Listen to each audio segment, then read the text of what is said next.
दिल्ली में हुई रामदास अठावले के घर पर राष्ट्रीय स्तर की कार्यकारिणी की बैठक कार्यकर्ता सम्मेलन बैठक में मुख्य रूप से रिपब्लिक पार्टी ऑफ इंडिया के संयोजक रामदास अठावले की शिरकत और पार्टी के पदाधिकारियों के साथ कार्यकर्ताओं के साथ पार्टी के विस्तार और विकास के लिए की चर्चा। आपको बता दें, अभी 5 राज्यों में चुनाव होने जा रहे हैं, जिसको लेकर सभी राजनीतिक पार्टियों में सरगर्मी तेज हो गई है। आता सभी पार्टियां वोटरों को रिझाने में लगी हुई है। रिपब्लिक पार्टी ऑफ इंडिया की दिल्ली में हुई मीटिंग को लेकर सभी राज्यों के लिए कार्यकारिणी नियुक्त कर दी गई है। वहीं पर कल हजारों की संख्या में शामिल हुए सोनू कुंडली, रवि एडवोकेट के नेतृत्व में पूर्व केंद्रीय मंत्री दिल्ली सरकार संदीप वाल्मीकि को राष्ट्रीय उपाध्यक्ष नियुक्त किया गया और वहीं पर दिल्ली का मुख्यमंत्री की घोषणा रामदास आठवले जी के द्वारा की गई।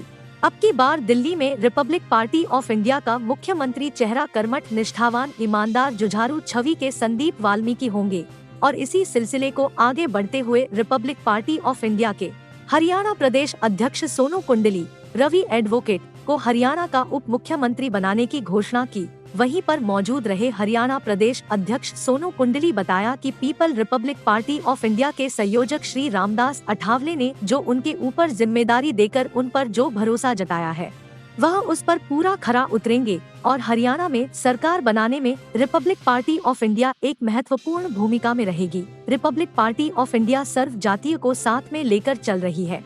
और वहीं मौजूद रहे ब्राह्मण समाज से गणावर नेता हरियाणा प्रदेश के उपाध्यक्ष विनोद कौशिक, वही प्रदेश के लीगल सेल के अध्यक्ष श्री मनोज सिंधिया आदि सैकड़ों साथियों के साथ मौजूद रहे। सोनू कुंडली ने बताया कि Republic party of India Haryana में अब की बार भाजपा के साथ मिलकर सरकार बनाएगी।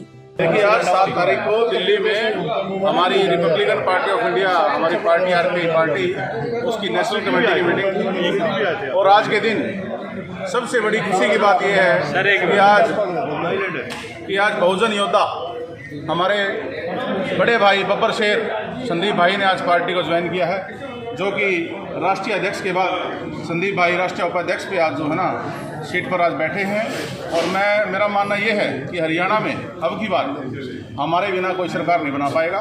ये हमारी पहल है। और जैसे नागालैंड में हमारे 2 विधायक जीत कर आए हैं, अब की बार हरियाणा में कम से कम 10 से 12 विधायक हमारे होंगे और हम पूरी तरह से अपने जोर शोर से चुनाव लड़ेंगे। सीएम चेहरा तो आपके सामने खड़े हैं, हमारे मुख्यमंत्री, आने वाले भावी मुख्यमंत्री, क्योंकि हमें ऐसे नेताओं की जरूरत है जो दलित, वंचित, शोषित समाज के बारे में सोचे और वो संदीप भाई हमेशा करते आए हैं, जो सर्व समाज के लिए सोचते हैं। हमारे साथ विनोद कौशिक जी हैं जो ब्राह्मण समाज से हैं, जाट समाज से अपने सुरेंद्र जी हैं, अपने जीतू भाई हैं, उधर अपना मोनू भाई हैं जो कि कास्ट समाज से आते हैं। तो हमारे साथ सभी वर्ग के लोग जो हमारे साथ जुड़े हैं। देखिए, 2024 में रिपब्लिक पार्टी ऑफ इंडिया देश में एक अच्छा सरकार लाने के लिए प्रयास करेगी और हमारे जो माननीय अध्यक्ष हैं रामदास अठावले साहब, जो उनके दिशा निर्देश होंगे हम लोग उन पर काम करेंगे। मैं क्या बताऊं, सारे देश को पता है कि एनडीए के साथ गठबंधन है रामदास अठावले जी का, और ये राजनीति है। जब पहली बार मायावती मुख्यमंत्री बनी तो बीजेपी के साथ गठबंधन किया था मानवर काशीराम जी ने। तो सरकार में गठबंधन होना अलग चीज़ है। अगर दलित उत्पीड़न होता है या आदिवासियों के साथ कुछ होता है या महिलाओं के साथ कुछ होता है, तो हम लोग अपनी मूवमेंट के लिए 24 घंटे उनके साथ खड़े हैं, चाहे किसी की भी सरकार हो, चाहे कोई भी हो, उससे हम लोग पीछे हटने वाले नहीं। दिल्ली में जिसकी संख्या ज़्यादा है उसकी सरकार होगी। दिल्ली में असली झाड़ू वाले की और नकली झाड़ू वाले की टक्कर रहेगी अगली बार। इस संबंध में भी